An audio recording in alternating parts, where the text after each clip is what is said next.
ಬಂಧುಗಳೇ, ಬಹಳ ಮುಖ್ಯವಾಗಿ ನಮಗೆ ಲಿವರ್ ಅಂದರೆ ಏನು, ಲಿವರ್ದ ಒಂದು ಕೆಲಸ ಏನು, ಮತ್ತು ಲಿವರು ಯಾವ ಸಮಯದಲ್ಲಿ ತುಂಬ ಅತ್ಯದ್ಭುತವಾಗಿ ಒಂದು ಕೆಲಸ ಮಾಡ್ತದೆ ಅನ್ನೋದನ್ನು ನೋಡೋಣ. ಸೊ ಭಾಳ ಮುಖ್ಯವಾಗಿ ಲಿವರು ನಮ್ಮ ದೇಹದ ಬಲಭಾಗದಲ್ಲಿ, ಅಂದರೆ ಈ ಜಠರದ ಬಗ್ಗ ಅಂದರೆ ಬಲಭಾಗದಲ್ಲಿ ಇದಿರ್ತದೆ. ಈ ಪಕ್ಕೆಲುಬೇನಿದೆಯಲ್ವ ಅದನ್ನು ರಕ್ಷಣೆ ಮಾಡ್ತಾ ಇರ್ತದೆ, ಮತ್ತು ಇದು ಅತ್ಯಂತ ದೊಡ್ಡ ಅಂಗ ನಮ್ಮ ಶರೀರದಲ್ಲಿ. ಸೊ ಇದರದ್ದು ಭಾಳ ಮುಖ್ಯವಾದಂಥ ಕೆಲಸ ಏನು ಅಂತಂದರೆ, ಶರೀರದಲ್ಲಿ ಕಲೆಕ್ಷನ್ ಆಗ್ತಕ್ಕಂಥ ಟಾಕ್ಸಿನ್ನ ರಿಮೂವ್ ಮಾಡಿ ಅಲ್ಲಿ ಕೆಲವು ಬೈಲ್ ಸೆಲ್ಸನ್ನು ಉತ್ಪತ್ತಿ ಮಾಡುವಂಥದ್ದು, ಮತ್ತು ಈ ರಕ್ತಕ್ಕೆ ಕೆಂಪು ವರ್ಣ ಕೊಡುವಂಥದ್ದು, ಮತ್ತು ನಮ್ಮ ಶರೀರದಲ್ಲಿ ಇರತಕ್ಕಂಥ ಕೊಬ್ಬನ್ನು HDL ಅಂತ ಏನಂತ ಹೇಳ್ತೀವಲ್ವ ಅದನ್ನು ರೆಡಿ ಮಾಡ್ತಕ್ಕಂತಹ ಕೆಲಸ ಈ ಲಿವರ್ ಮಾಡ್ತದೆ.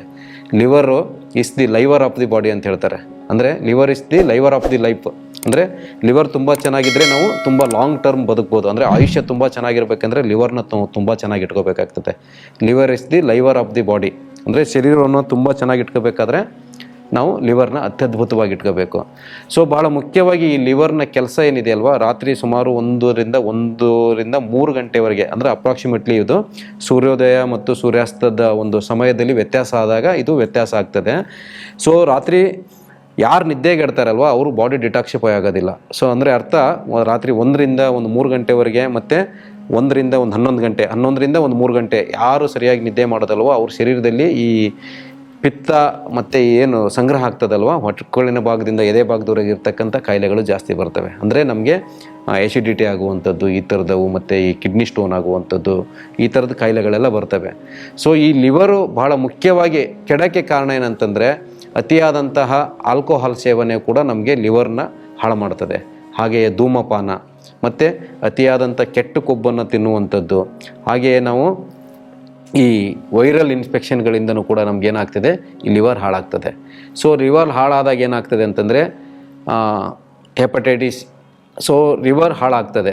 ಹಾಗೆಯೇ ನಿಮಗೆ ಲಿವರಿಗೆ ನಾವು ತುಂಬ ಗಲೀಜಿರ್ತಕ್ಕಂಥ ತಂಗಳ ಆಹಾರನ ಸೇರಿಸ್ತಕ್ಕಂಥ, ಮತ್ತು ಗಲೀಜು ಕೈಯಲ್ಲಿ ಊಟ ಮಾಡೋದು, ಕೈ ತೊಳೆದೇ ಊಟ ಮಾಡ್ತಕ್ಕಂಥದ್ದು, ಹೈಜೀನ್ ಅಂತ ಏನು ಹೇಳ್ತೀವಲ್ವ ಆ ಥರ ಇಲ್ಲದೆ ಊಟ ಮಾಡುವಂಥದ್ದು, ಮತ್ತು ಹಳಸಿದ ಆಹಾರ ಪದಾರ್ಥವನ್ನು ತಿಂದಾಗ, ಮತ್ತು ಅತಿಯಾದಂಥ ಖಾರ ಊಟ ಮಾಡಿದಾಗ, ಮತ್ತು ಶರೀರದಲ್ಲಿ ಪಿತ್ತ ಜಾಸ್ತಿ ಆದಾಗ ಏನಾಗ್ತದೆ, ನಮಗೆ ಈ ಲಿವರು ತನ್ನ ಒಂದು ಕಾರ್ಯಕ್ಷಮತೆಯನ್ನು ಕಡಿಮೆ ಮಾಡ್ತದೆ.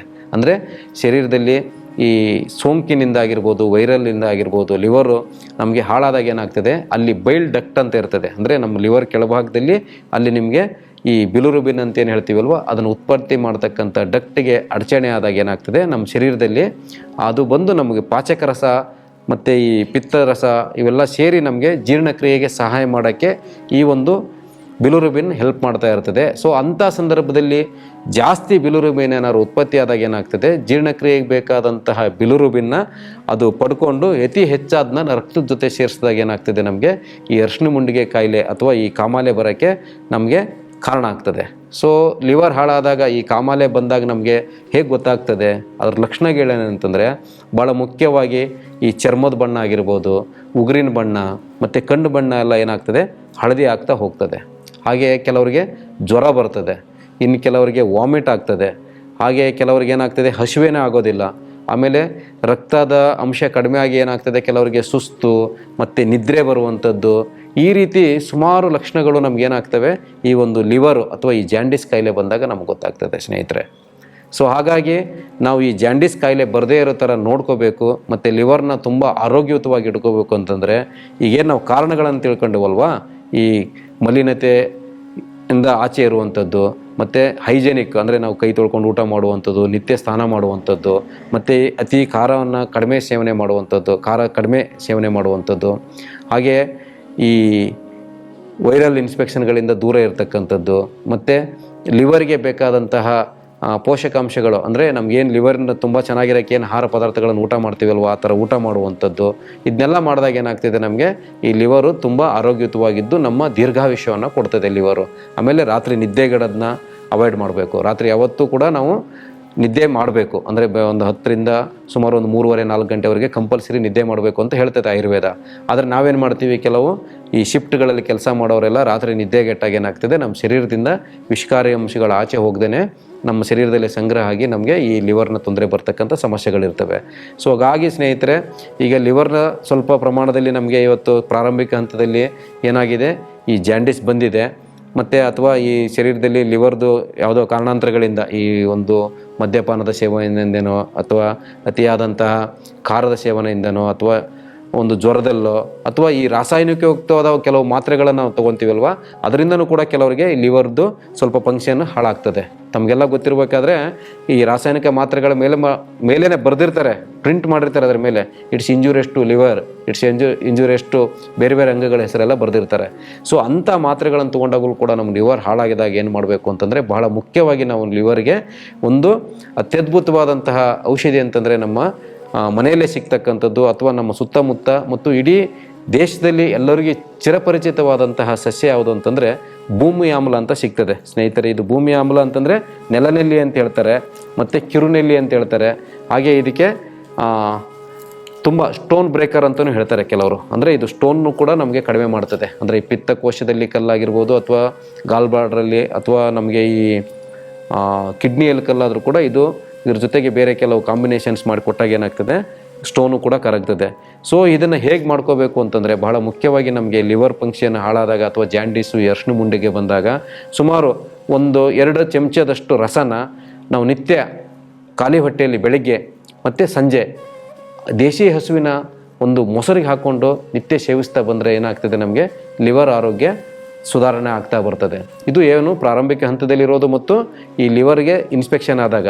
ಇನ್ನು ಕೆಲವು ಭಾಗದಲ್ಲಿ ಈಗ ಗಾಲ್ ಬ್ಲಾಡರಲ್ಲಿ ಸ್ಟೋನ್ ಆಗಿ ಅಥವಾ ನಮ್ಮ ಪ್ರ್ಯಾಂಕಿಯಾಸಲ್ಲಿ ಏನಾದ್ರು ಸ್ವಲ್ಪ ಅಡಚಣೆ ಆದಾಗ ಅವಾಗೇನಾಗ್ತದೆ, ಕೆಲವು ವೈದ್ಯರನ್ನ ಭೇಟಿಯಾಗಿ ನಾವು ಸಲಹೆಗಳನ್ನು ಪಡ್ಕೊಂಡು ಅವ್ರು ಹೇಳಿದ ರೀತಿ ಮಾಡಬೇಕಾಗ್ತದೆ. ಸೊ ಪ್ರಾರಂಭಿಕ ಹಂತದಲ್ಲಿರೋದು ಮತ್ತು ನಾವೇನಾದ್ರು ಕುಡಿತದಿಂದ ಅಥವಾ ಬೇರೆ ಕೆಲವು ದುಷ್ಟ ಚಟಗಳಿಂದ ಏನು ಬಂದಿರ್ತದಲ್ಲ ಲಿವರಿಗೆ ಪ್ರಾಬ್ಲಮ್ಮು, ಅಂಥದಕ್ಕೆ ಈ ನೆಲನೆಲ್ಲಿ ಏನು ಮಾಡ್ತದೆ, ತುಂಬ ಅತ್ಯದ್ಭುತವಾಗಿ ಕೆಲಸ ಮಾಡ್ತದೆ. ಸೊ ಇದರದ್ದು 1-2 ಚಮಚ ರಸವನ್ನು, ಸ್ವರಸ ಅಂತ ಹೇಳ್ತೇವೆ ನಾವು, ಅಂದರೆ ಇದ್ರ ಪೂರ್ತಿ ಸಮೂಲವನ್ನು ಕುಟ್ಟಿ ಜಜ್ಜಿ ರಸ ತೆಗೆದು 1-2 ಚಮಚನ ನಿತ್ಯ ಬೆಳಗ್ಗೆ ಮತ್ತು ಸಂಜೆ ಖಾಲಿ ಹೊಟ್ಟೆಯಲ್ಲಿ ಮೊಸರಿನ ಜೊತೆಗೆ, ದೇಶಿ ಹಸುವಿನ ಮೊಸರು ಜೊತೆಗೆ ನಾವು ನಿತ್ಯ ಕುಡಿತಾ ಬಂದರೆ ನಮಗೆ ಲಿವರ್ ಸಮಸ್ಯೆ ಹೋಗ್ತಾ ಬರ್ತದೆ. ಹಾಗೆ ಭಾಳ ಮುಖ್ಯವಾಗಿ ನಾವು ಈ ಒಂದು ಲಿವರ್ ಸಮಸ್ಯೆ ಕಡಿಮೆ ಆಗೋಕ್ಕೆ ಈ ಕಬ್ಬಿನ ಹಾಲು ಅಂತ ತಮಗೆಲ್ಲ ಗೊತ್ತಿರುವ ಹಾಗೆ, ಲಿವರ್ ಸಮಸ್ಯೆ ಜಾಂಡೀಸ್ ಆಗಿದೆ ಅಂದರೆ ಕಬ್ಬಿನ ಹಾಲು ಕುಡೀರಿ ಅಂತ ಹೇಳ್ತಾರಲ್ವ. ಲಿವರ್ನ ಅದು ಈ ಪಿತಾಂಬರ ಹಾಕಿ ನಾವು ತಾಮ್ರದ ಪಾತ್ರೆ ತೊಳಿತೀವಲ್ವ, ಆ ರೀತಿ ಸ್ವಚ್ಛ ಮಾಡ್ತಕ್ಕಂಥ ಶಕ್ತಿ ನಮಗೇನಿದೆ ಈ ಕಬ್ಬಿನ ಹಾಲಿಗಿದೆ. ಅದಕ್ಕೆ ಸ್ವಲ್ಪ ಬೇಕಾದರೆ ನಾವು ಈ ಸುಣ್ಣ, ಎಲೆ ಅಡಿಕೆಗೆ ಹಾಕ್ತೀವಲ್ವ, ಅದನ್ನು ಒಂದು ಗೋಧಿ ಕಾಳಷ್ಟು ಸುಣ್ಣ ಹಾಕ್ಕೊಂಡು ಕುಡಿದ್ರೆ ಇನ್ನೂ ತುಂಬ ಅತ್ಯದ್ಭುತವಾಗಿ ಕೆಲಸ ಮಾಡ್ತದೆ. ಹಾಗೆ ನಿಮ್ಗೆ ಗೊತ್ತಿರುವ ಹಾಗೆ ಈ ಒಂದು ಲಿವರ್ ಸಮಸ್ಯೆ ಬಂದಾಗ ನಾವು ಏನು ಪತ್ತೆ ಮಾಡಬೇಕು ಅನ್ನೋದನ್ನು ಕೂಡ ತಿಳ್ಕೊಬೇಕಾದ್ದು ಭಾಳ ಅತ್ಯದ್ಭುತವಾದಂಥ ವಿಷಯ. ಯಾಕೆಂತಂದರೆ ನಾವು ಈ ಲಿವರ್ ಹಾಳಾದಾಗ ನಮ್ಮ ಜೀರ್ಣಕ್ರಿಯೆ ಹಾಳಾಗತ್ತಲ್ವ.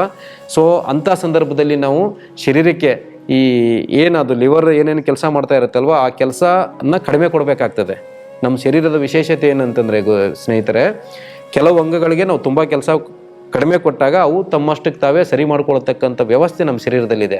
ಅಂದರೆ ಲಿವರ್ ಏನೇನು ಕೆಲಸ ಮಾಡ್ತದಲ್ವ, ಈ ಕೊಬ್ಬಿನ ಅಂಶನ ಸರಿ ಮಾಡುವಂಥದ್ದು ಮತ್ತು ಈ ಬಿಲುರುಬಿನ ಉತ್ಪತ್ತಿ ಮಾಡುವಂಥದ್ದು, ಇದನ್ನೆಲ್ಲ ಕಡಿಮೆ ಕೆಲಸ ಕೊಡೋದಂದ್ರೆ ಅರ್ಥ ನಾವು ಎಣ್ಣೆ ಪದಾರ್ಥವನ್ನು ಕಂಪ್ಲೀಟಾಗಿ ಸ್ಟಾಪ್ ಮಾಡಬೇಕಾಗ್ತದೆ. ರಸ್ತೆ ಬಳಿ ಪದಾರ್ಥಗಳಾಗಿರ್ಬೋದು ಅಥವಾ ಮನೆಯಲ್ಲೇ ಕೊಬ್ಬಿನಂಶ ಇರತಕ್ಕಂಥ ಎಣ್ಣೆ, ಆ ಜಾಗಕ್ಕೆ ಸ್ವಲ್ಪ ಸಾಸಿವೆ ನೆನೆಯಷ್ಟು ದೇಶಿ ಹಸುವಿನ ತುಪ್ಪವನ್ನು ಬಳಸ್ಕೋಬೋದು. ಯಾಕಂದರೆ ಇದರಲ್ಲಿ HDL ಇದೆ, ಕಡಿಮೆ ಮಾಡ್ಕೋಬೋದು. ಹಾಗೆ ತುಂಬ ಪ್ರಾರಂಭಿಕ ಹಂತದಲ್ಲಿದ್ದಾಗ ನಾವು ಈ ಕಬ್ಬಿನ ಹಾಲು ಈ ಥರದವನ್ನೆಲ್ಲ ಬಳಸ್ಕೊಂಡು ಕೂಡ ನಾವು ಅದನ್ನ ಲಿವರ್ನ ಸ್ವಚ್ಛ ಮಾಡ್ಕೋಬೋದು ಅಂತ ಹೇಳ್ತಾ, ಮುಂದಿನ ಒಂದು ಸಂಚಿಕೆಯಲ್ಲಿ ಇದಕ್ಕಿಂತ ಒಂದು ಉತ್ತಮ ಮನೆ ವೈದ್ಯದೊಂದಿಗೆ ನಾವು ಭೇಟಿಯಾಗೋಣ ಅಂತ ಹೇಳ್ತಾ ಕಾರ್ಯಕ್ರಮ ಮುಗಿಸೋಣ. ನಮಸ್ಕಾರ.